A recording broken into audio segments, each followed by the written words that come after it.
Hello friends, super magic રસોઈમાં મિત્રો હું આપનું સ્વાગત કરું છું। આજે હું ભજીયામાંથી એકદમ ટેસ્ટી અને ચટાકેદાર ચટણીની રેસીપી તમારી સાથે શેર કરું છું। તો તમને ચોક્કસ આ વિડીયો ગમશે, ગમે તો લાઈક કરજો, શેર કરજો અને સબસ્ક્રાઇબ કરવાનું તો ભૂલતા જ નહીં। તો મિત્રો આપણે ચટણી તો ભજીયા માટેની ઘણી બનાવીએ છીએ। ખજૂર આંબલીની મીઠી ચટણી, લસણની ચટણી, આ મરચાની ચટણી, આપણે ફુદીનાની ચટણી, ઘણી ચટણી બનાવીએ છીએ। પણ આ એક અલગ જ ચટણી એટલે કે ભજીયામાંથી જ ચટણી બનાવવાની છે। અને તમારી પાસે આ કોઈ બીજા ઇન્ગ્રેડિયન્ટ ન હોય તો ઈઝી મેથડથી આપણે આ ચટણી બને છે અને એકદમ ટેસ્ટી ભજીયા સાથે લાગે છે।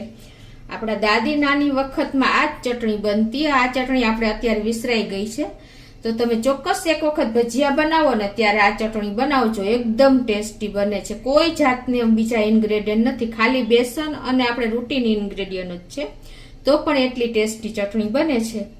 તો એક વખત ચોક્કસ ટ્રાય કરજો। તો એના ઇન્ગ્રેડિયન્ટમાં મિત્રો 1 કપ મેં ચણાનો લોટ લીધો છે, 2 લીલા મરચા, 4 થી 5 કળી લસણ, 1 ઇંચ આદુના ટુકડાની મેં પેસ્ટ કરી લીધી છે, 1 ટેબલસ્પૂન જેવી આપણે ધાણા ભાજી સમારી લીધી છે અને 1 લીંબુનો રસ લેશું, મીઠું છે, ધાણા જીરું, લાલ મરચું, હિંગ અને હળદર, અને આપણે દહીં કે છાશ કાંઈ પણ લઈ શકો છો। અત્યારે મેં 1 ગ્લાસ છાશ લીધી છે અને તેલ લેશું, પાણી લેશું। તો બનાવવાનું ચાલુ કરીએ। તો આ બેસન એટલે કે ચણાનો લોટ છે ને, એમાં ટેસ્ટ એકોર્ડિંગ આપણે અડધી ટીસ્પૂન જેવું મીઠું નાખી દેશું અને એનું આપણે એકદમ સરસ બેટર તૈયાર કરશું, ભજીયામાં જેમ બનાવીએ ને એમ। તો આ રીતે આપણે લમ્સ ફ્રી બેટર તૈયાર કરવાનું છે। તો આ રીતે જો આપણે બેટર તૈયાર કરી લીધું છે, હવે એમાં આપણે સોડા કે ઈનો કોઈ પણ વસ્તુનો ઉપયોગ નથી કરવાનો, ખાલી આપણે ગરમ તેલ 1 ટેબલ સ્પૂન જેવું નાખશું। તો જો આપણું બેટર પણ તૈયાર થઈ ગયું છે અને આ બાજુ આપણે તેલ પણ ગરમ કરવા મૂકી દીધું છે। ગેસની ફ્લેમ આપણે અત્યારે સ્લો ટુ મીડિયમ રાખશું અને આપણે હવે જે આમાંથી અનઇવનલી શેપના ભજીયા ઉતરે ને તો પણ કોઈ પ્રોબ્લેમ નથી, પણ આ રીતે આપણે ઉતારી લેશું।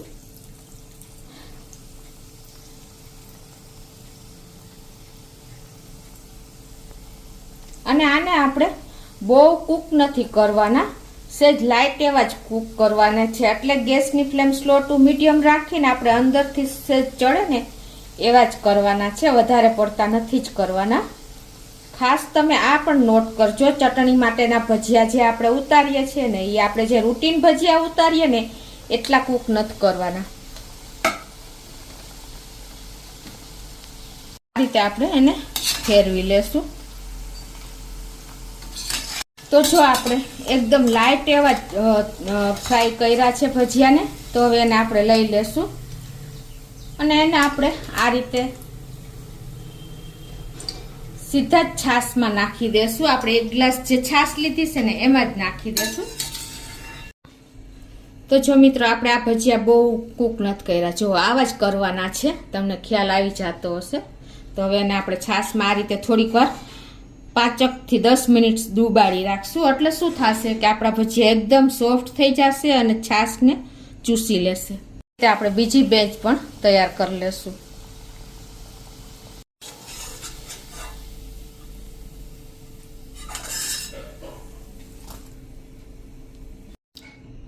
અને ખાસ નોટ કરજો કે આપણે આ ભજીયા માટે ખાટી છાશ હોય ને તો ખાટી છાશ જ લેવાની છે, અને જો તમારી પાસે ખાટી છાશ ન હોય તો હું તમને આગળ જણાવું। તો જો આપણે એકદમ સરસ છાશ બધી શોષી લીધી છે ભજીયાએ અને એકદમ સરસ સોફ્ટ થઈ ગયા છે। તમે આપણે ભજીયા બનાવતા હોય ને ત્યારે જે બેટર હોય ને એનાથી પણ તમે આ ચટણી બનાવી શકો છો, સ્પેશિયલ બેટર કરવાની કોઈ જરૂર નથી। એક યાદ રાખવાનું કે સોડા કે ઈનો નાખ્યા પહેલા આપણે આ બનાવી લેવાના છે ભજીયા। હવે એને આપણે બ્લેન્ડર તમારી પાસે અવેલેબલ હોય તો એ ચાલે, અત્યારે મિક્સર જારમાં કરું છું, તો એને આપણે મિક્સર જારમાં નાખી દેશું આ બેટરને, ભજીયાનું છાશનું, અને એમાં આપણે મસાલા કરી લેશું। તો 1 ટીસ્પૂન જેવું આપણે લાલ મરચું પાવડર નાખશું, 1 ટીસ્પૂન ધાણા જીરું, પિંચ જેટલી હિંગ. આમાં હિંગનો ટેસ્ટ બહુ સરસ લાગે છે. અને 1 ચમચી જેવી આપણે આદુ લસણ અને મરચાંની જે પેસ્ટ કરી છે એ નાખી દેશું. અને થોડા દાણા એટલે કે અડધી ટીસ્પૂન જેવી આપણે સાકર નાખી દેશું. અને જો તમારું છાશ ખાટી ન હોય ને તો તમારે આ સ્ટેજે થોડું કમથું લીંબુ નાખવાનું છે, એટલે એકદમ સરસ ચટણીનો ટેસ્ટ આવશે. તમે ખાસ આ નોટ કરજો. તો અત્યારે હું અડધા લીંબુનો રસ પણ નાખી દઉં છું. અને આપણે ભજીયામાં તો મીઠું નાખ્યું હતું, પણ આપણે જે છાશ નાખી છે એના ભાગનું થોડુંક અડધી ટીસ્પૂન જેવું મીઠું નાખી દેશું.